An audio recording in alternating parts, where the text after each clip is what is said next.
Hey everybody, welcome back to another reaction video. I'm so excited for this video today. Today we're checking out Mad World by the Bass Gang featuring Elliot Robinson. I'm excited to check out these guys.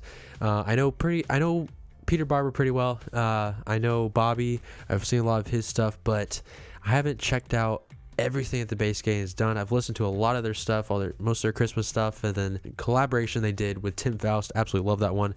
So I'm excited to check this one out. I have not seen Mad World. It's their second most popular one, so I'm excited to dive into this one, see what it's all about. Let's get going and let's dive in.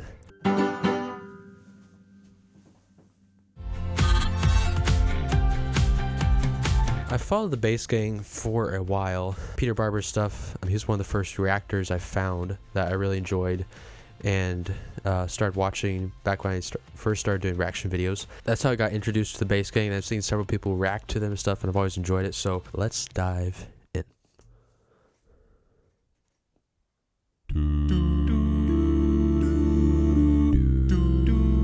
Wow.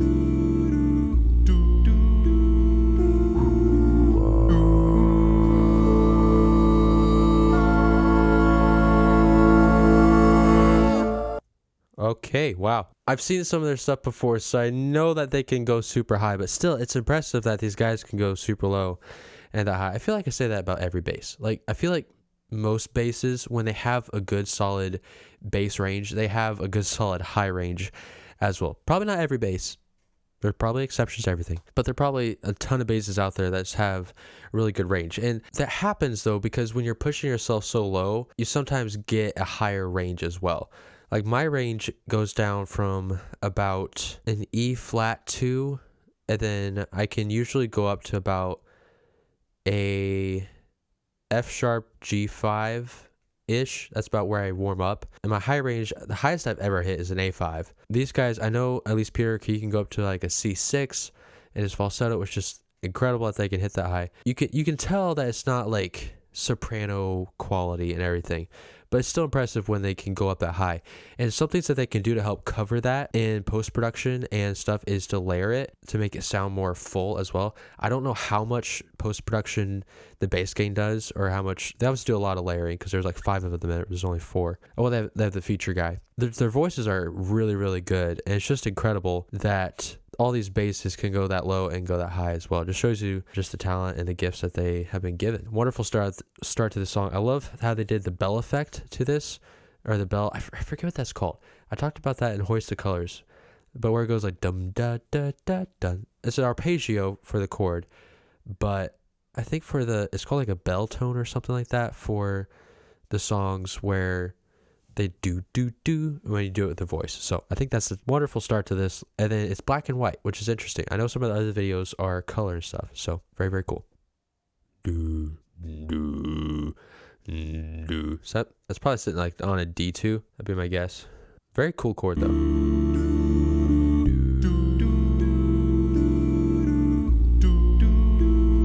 Oh.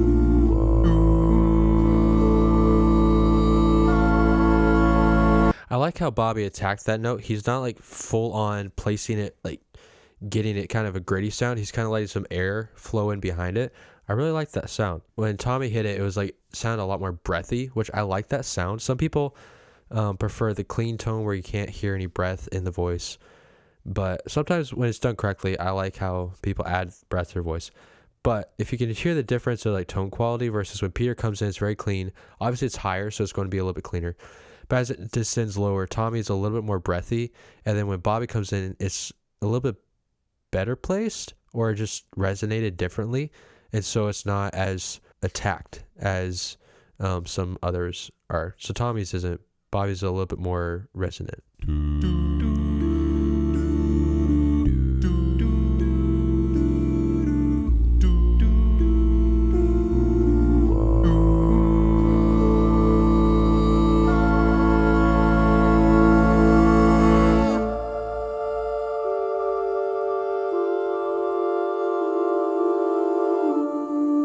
Oh, unison, nice. All around me are familiar faces, worn out places, worn out faces, bright and early for the daily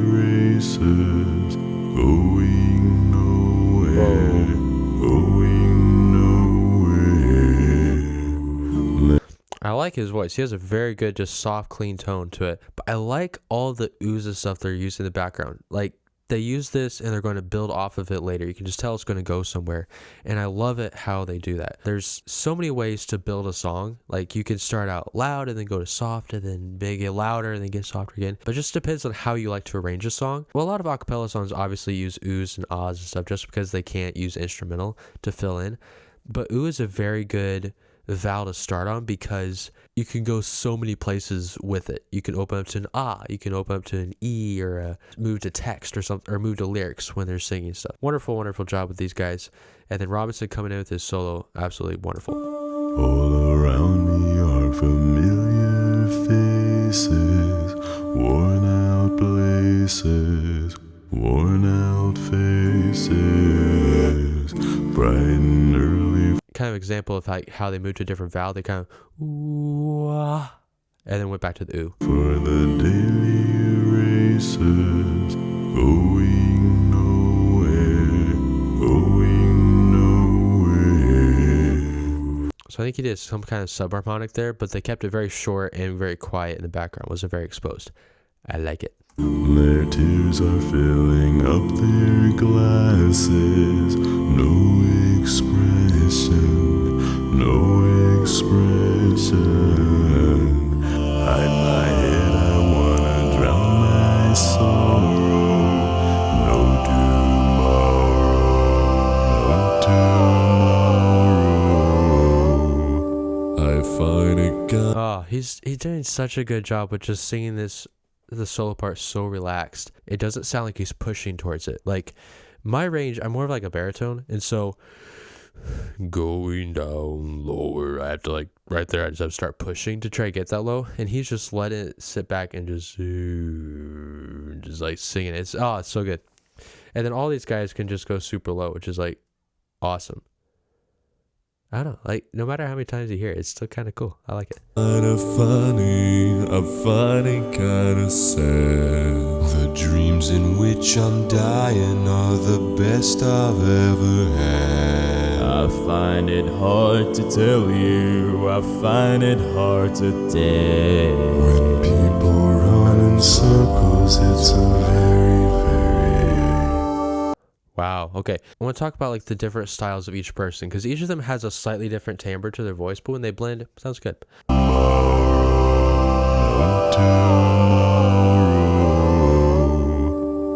find it kinda funny, I find it kinda sad.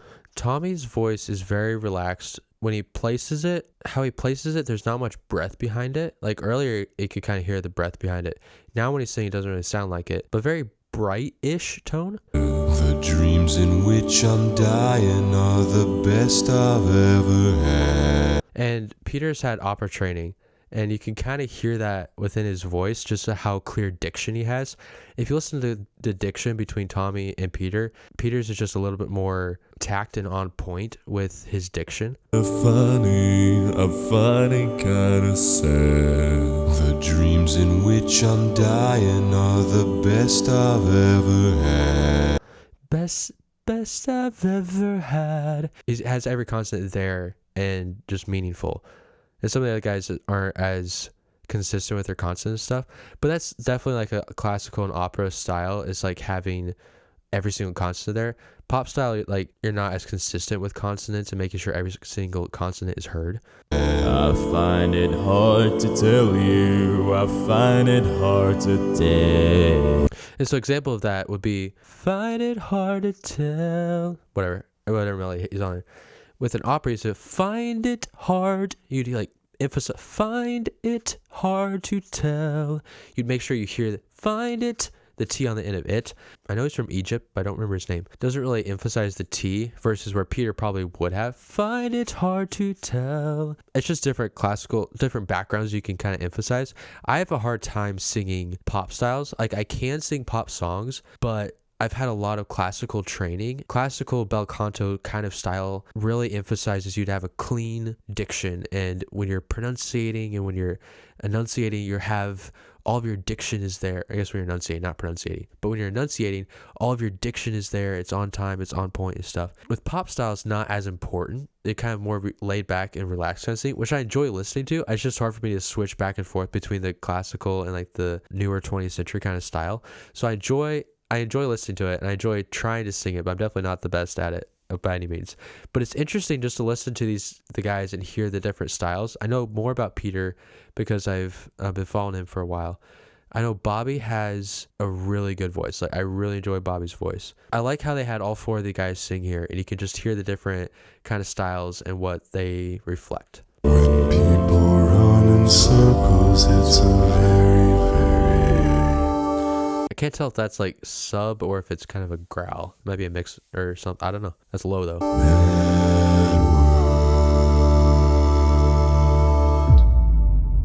mad world.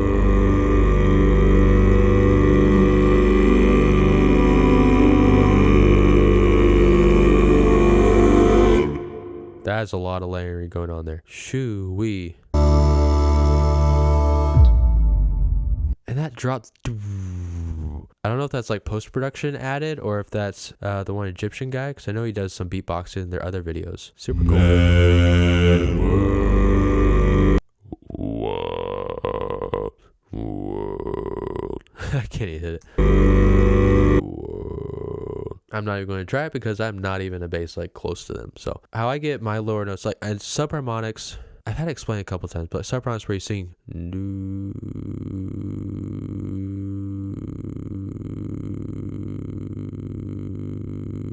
subharmonics are where you basically relax your voice, I think, and you get a lower note. How I tend to get my lower notes is through inhale singing, which I know Lane with voice play does. I taught myself that technique, and that's how I extend my range on the bottom end.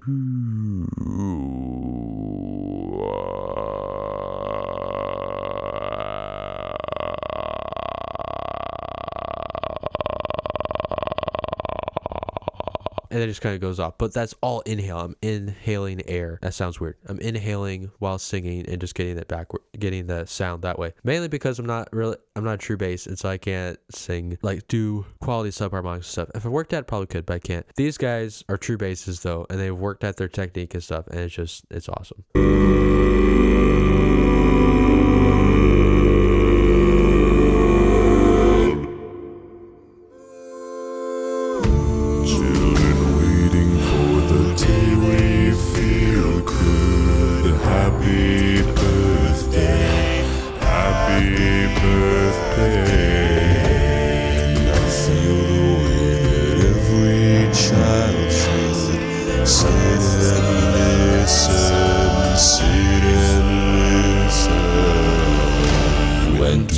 I can't tell if that the percussion in the background is post-production added or if it's real. Like, I'm hearing breaths and stuff, so obviously the breaths and stuff are added vocally, but the other stuff sounds too, I can't exactly tell right away.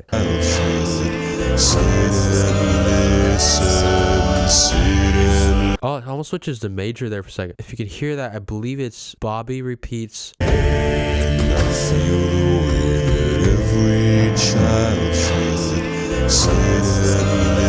So the lyrics are, say that this won't something. I can't tell what they're saying exactly, but I think either Tommy or Bobby like repeats it, says it before Peter actually says it within the melody, and then the Egyptian guy takes it and it goes up, and I believe it switches to major. Like, it sounds different. Every child should sit and listen, sit and listen. Went to school and I was very nervous. No one knew me, no one knew me. Hello teacher, tell me what's my lesson. Okay, there we go. Look right through me, look right through. Did Tommy's shirt just change colors? Hello teacher, black there. Tell me what's my It's white there. It's black again. That's interesting. I wonder what storytelling they're doing through the colors there. That's interesting though, that the storytelling they're doing through the changing of his shirt color.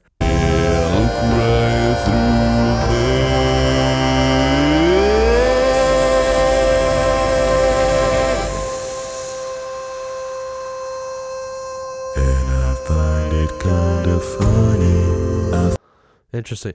Before that, so the section building up to this, they actually had like the first kind of percussion beat that we could feel. The rest of this has been kind of free flowing and no real strong sense of meter, but now you can kind of feel that the meter coming in in the background. I like No one knew me, no one knew me. Hello, teacher, tell me what's right here. my lesson. Look right through me, look right through me.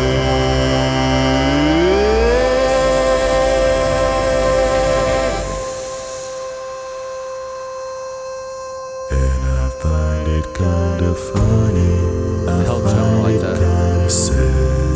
The dreams in which I'm dying are the best I've ever had. I find it hard to tell you. I find it hard to take. I like that breath in the background. I like how each guy individually is kind of copying Robinson in the solo and doing the octave above, or 2 octaves. I think it's just the octave above. But very good arrangement. I like how they kind of showcase each person individually. And I bet this has, I've always wondered about this with like the home free and voice play kind of arrangements with the acapella.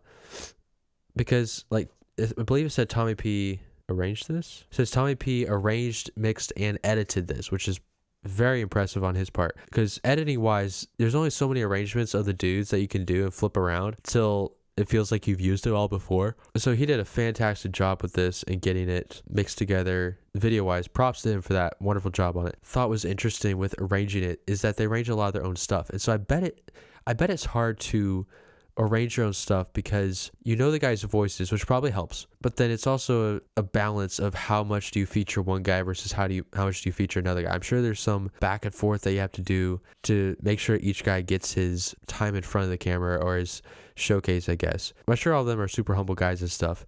I just think it's always interesting when they arrange their own stuff and how much talent that goes into that. But then I've done a little bit arranging my own songs and I get tired of arranging stuff pretty quickly if I work on it for too long. Just how much that he has to be working on this and get this good arrangement. It's awesome. So well done, sir. Well done. People run in circles, it's a very, very bad world. Bad world.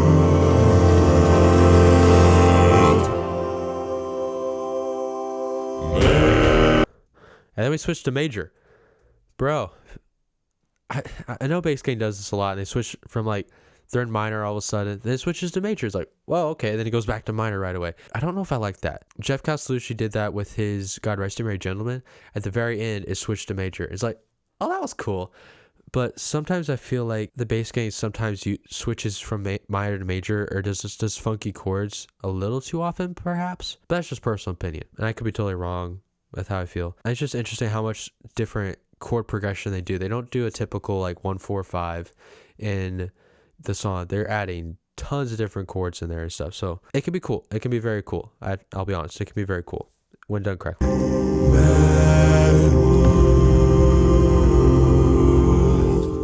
Top notes are sliding.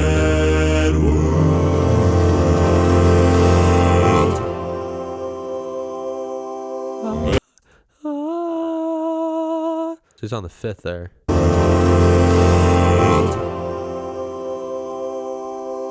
Interesting. That note just like sticks out though.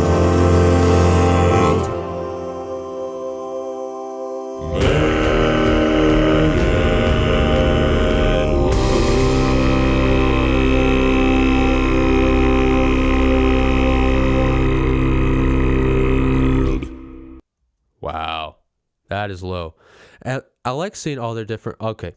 Well, first of all... Oh, and Peter and the one dude's shirt both changed. Interesting. It's interesting seeing all their different mouth shapes. Obviously, this is lip-synced together with their videos. I know I've heard Peter say before all their videos are lip-synced and stuff. Like, if you look at Peter, he's relaxed, open, singing it. Bobby has this, like, unique smile that he does when he goes for low notes. Looks kind of cool. Tommy is just kind of relaxed, puts his top lip forward. Robinson is very relaxed. And then I cannot remember his name. The Egyptian dude is very wide open with the top lip up. You can see his teeth. Just all different mouth arrangements of like how they get their sound out and stuff. Very unique. Very.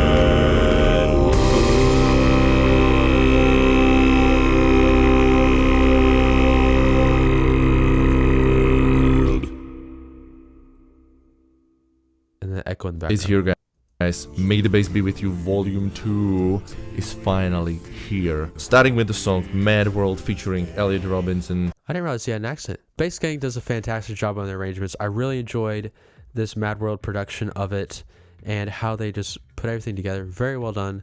The editing, props to Tommy for doing all this stuff. I'm sure after working on projects like this, it has to be tiring. It's hard to stop because you keep watching, like, oh, I need to fix this. Oh, I need to fix this. And I do that with my own videos. There's just a fine line of how much you have to stop fixing and just let it go and say, okay, it's good. It's not perfect. Not everything's going to be perfect. Everything's not perfect. Obviously, there's still stuff you can improve on, even on like a finished product. They did a very good job on this video, especially with all the editing that goes into these things, the green screening, and just everything that goes into putting one of these videos together. Very well done. Thanks so much for watching this reaction video. If there's a video you want me to react to and listen at and break down, drop it down in the comments below, and I will check into it. In the meantime, I'm going to be doing some mass recordings here to get some stuff in before I head back to college. About a week. I'll be heading back to college in a week, so I'm going to try to get it in as many videos as I can. I may react to more of the Bass Gang. I have some home free voice play coming up. I'm excited to check out some more of that. And hopefully introducing a new artist as well. So stay tuned for that one. I'm excited about that. But until then, hope you guys have a fantastic day. And remember, you got to keep smiling. See y'all.